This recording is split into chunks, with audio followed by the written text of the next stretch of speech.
here comes the habit loop.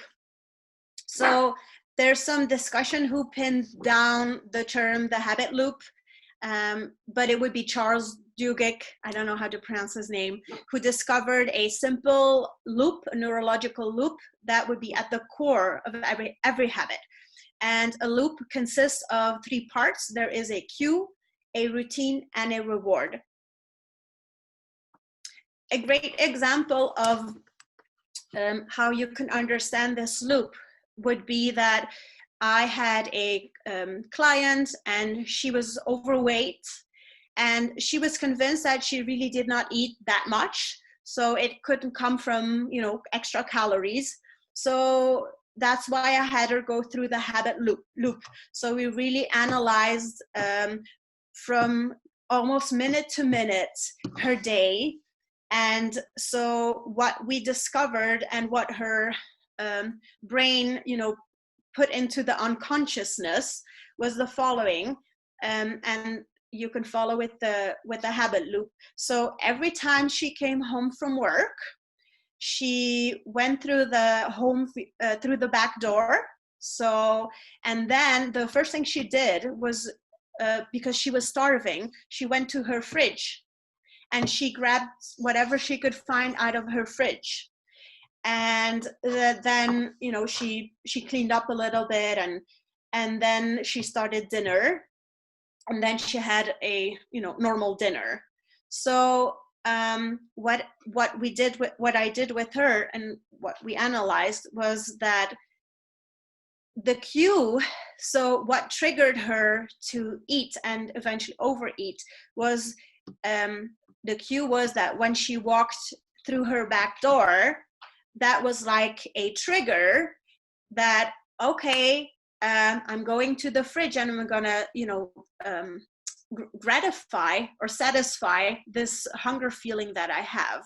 So the going through the door was the cue. The routine was grab something from the fridge, and her reward was she felt satisfied.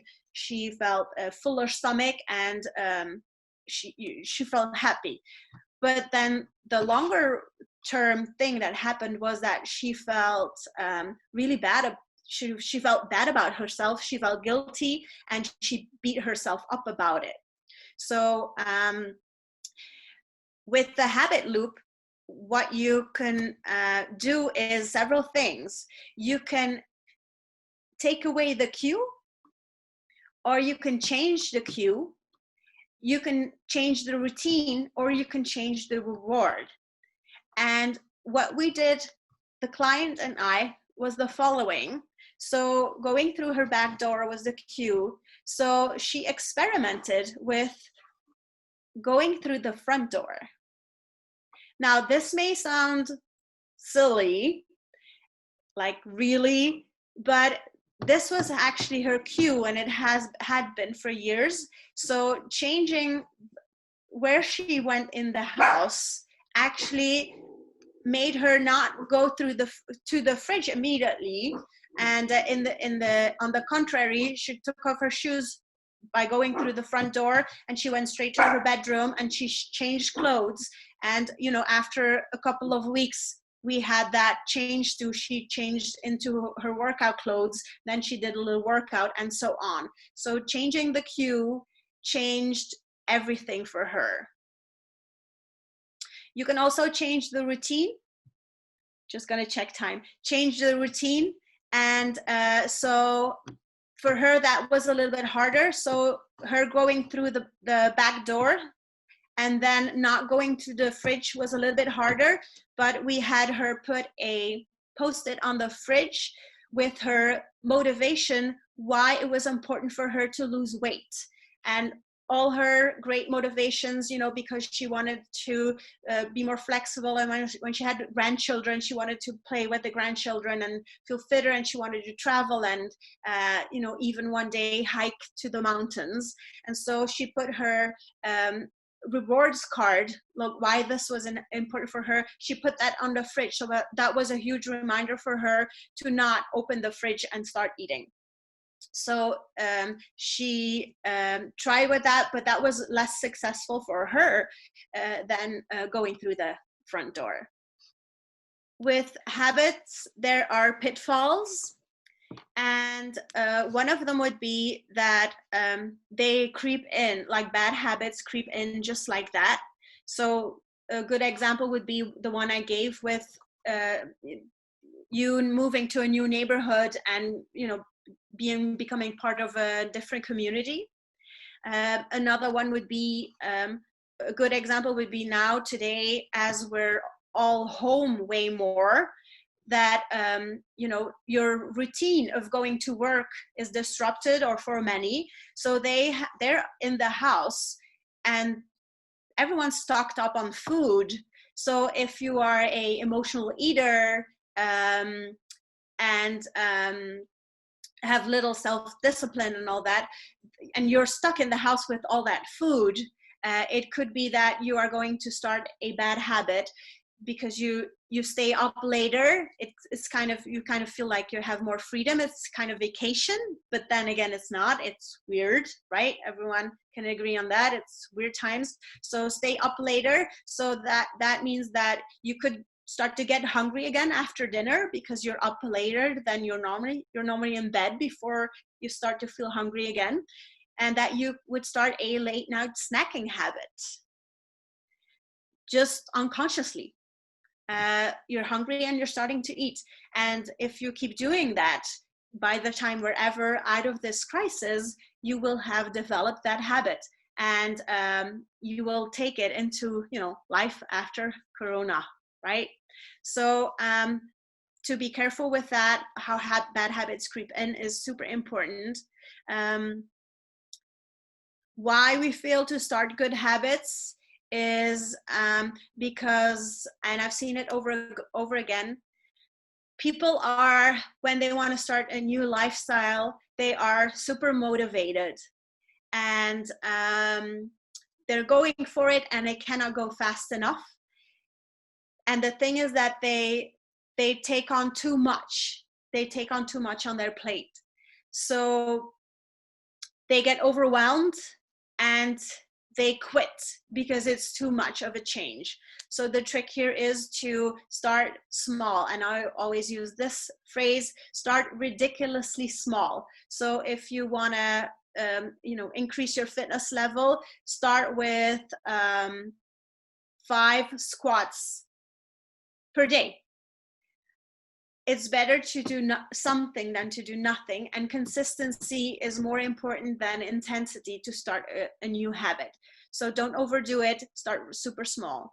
And then while we fail to stick to good habits, is because they slip away from us, because we're not used to it. It's something new and it slips away in time, and we don't have that awareness that you're sidetracking, and before you know it, you're back to your old habits, because you have been doing those for 30, 40 longer years. So it's normal that you go back to them, especially when things get tough.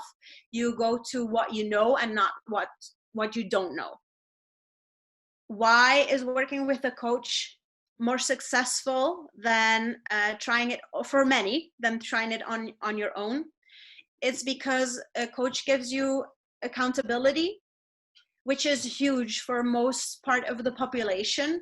When you have someone that you need to be accountable to, things work way better than to have that discipline and just do it, you know, out of your own conviction, or I don't know if I said that right.